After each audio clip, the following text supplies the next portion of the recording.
into it. I was told to accept it. I was nurtured and brought up culturally, religiously to embrace.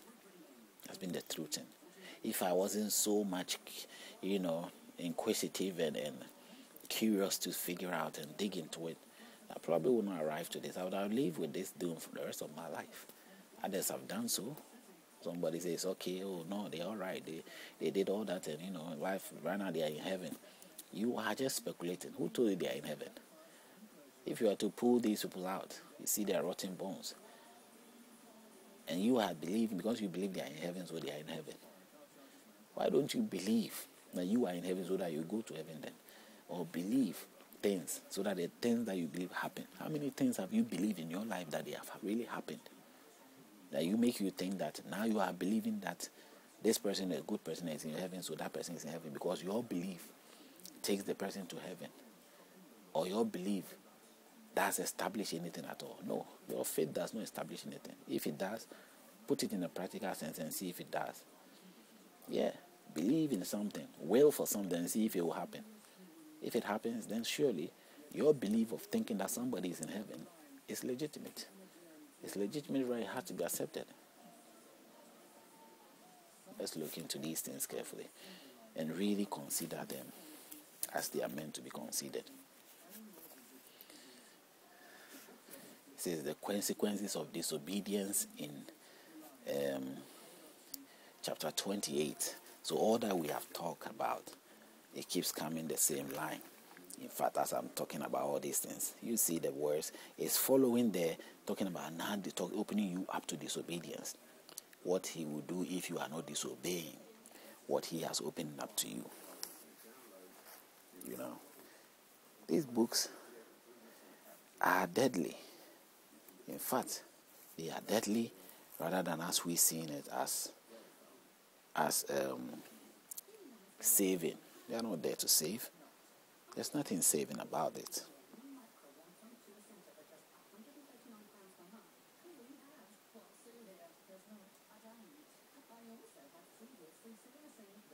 Where Jesus orders for violence.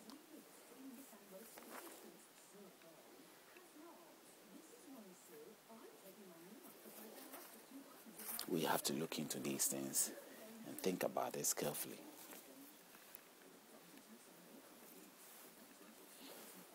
In the consequences of disobedience, it says in 28, now it shall come to pass, if you diligently obey the voice of the Lord your God, to observe carefully all his commandments, which I command you today, that the Lord your God will set you high above all nations of the earth.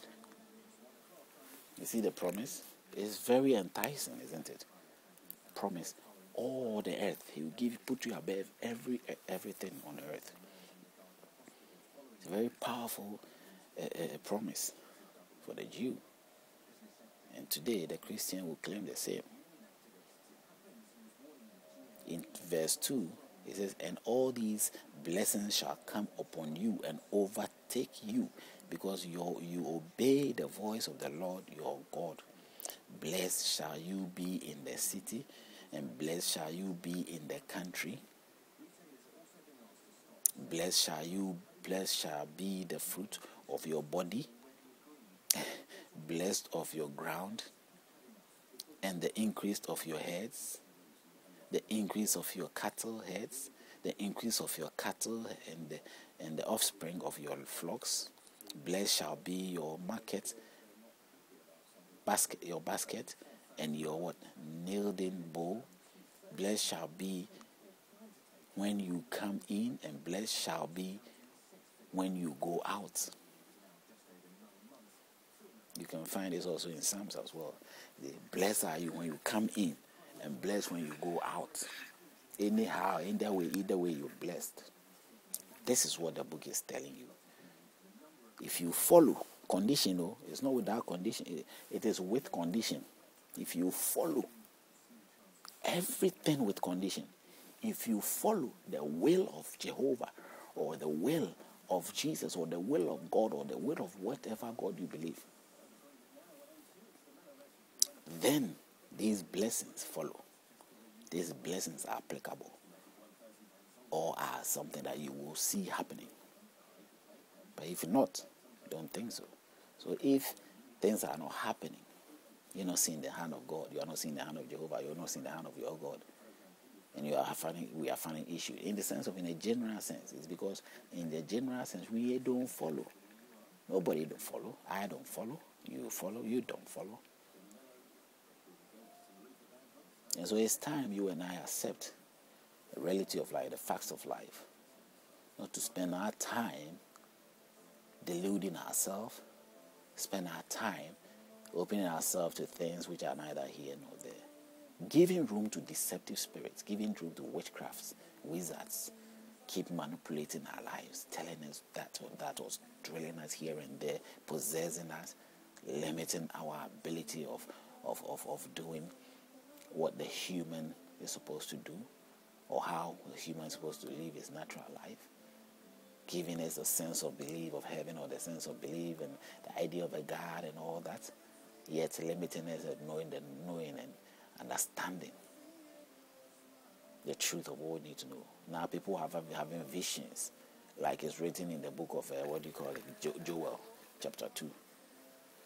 Having visions and having dreams. Normally you use that to sort of support your visions and whatever you may be going through. Seeing things. Christians dreaming, and their actions is almost like the ways of a witchcraft who at night had to be flying and having his life, nightly life. Yeah, the witches and the wizards, that's how they live their life. But they don't tell about their visions. But at night when they sleep, they are still awake. They never sleep. They never sleep. They are awake. The body is just lying there. In the same manner, if we talk of spiritual things like God, as we were talking about, Jesus was asleep. Maybe his body was lying there. Maybe he was not asleep. He was walking all over. They think he was asleep. So if you're a Christian and you found the Holy Spirit and you he says some believe in it, that he said the Spirit will give you sleep, and put you to sleep in whichever way, and you've been dreaming too much. You think you are dreaming. You are walking in a different place. You have moved out of your body, and sometimes you see yourself snoring. Your body is completely, gone. You are lying there and you're dead. Body is just there. You have been transformed into a spirit now. You are no different from a witch. You go out there, you're having your life, you eat, you have your visions, your dreams, you come back to your body and you wake up and you're sharing it with people. And we have blended this as being the Holy Spirit. But the wickedness beyond these people, they sit in the offices and they are so mean. The kindness you can't even find anywhere. You can't describe their meanness. Their way of doing good is far from them. They are so selfish. They are so self-centered. In so many ways, you find yourself in that situation. You are self-centered. You are selfish. You're only looking to only a Christian, to help only a Christian, or somebody from your neighbor or your church. And you are telling me that you are not discriminative. If you complain about discrimination, you are the same. You are even worse off. Religious discrimination. It's even worse than the normal discrimination. You have not devised the act of goodness in you, or exhibited or manifested. What is the difference between you with visions at night or whatever day you put your head down, you have visionalized and see it sometimes even when you are awake, and that which also who very much does not share his spirit, but he's also have the same act of nighttime. His body is lying there and spiritually he's somewhere else and doing all sort of things, whether he's doing harmful things or whichever things, they go out and do that. There's a difference. There's no difference. Because in actuality, we also know one thing, that the ways of what the Bible will refer as the devil and his entourage, they are angels who fell. They are character, they are spirit, they also are spirit, and they do spiritual things, and they move in spirit ways. So are the things of God. It's also a spirit. God is spirit. And so if Angel Gabriel is on the side of God, he's also a spirit. His actions and the things he does is the same thing that The spirits that you consider as devils also do.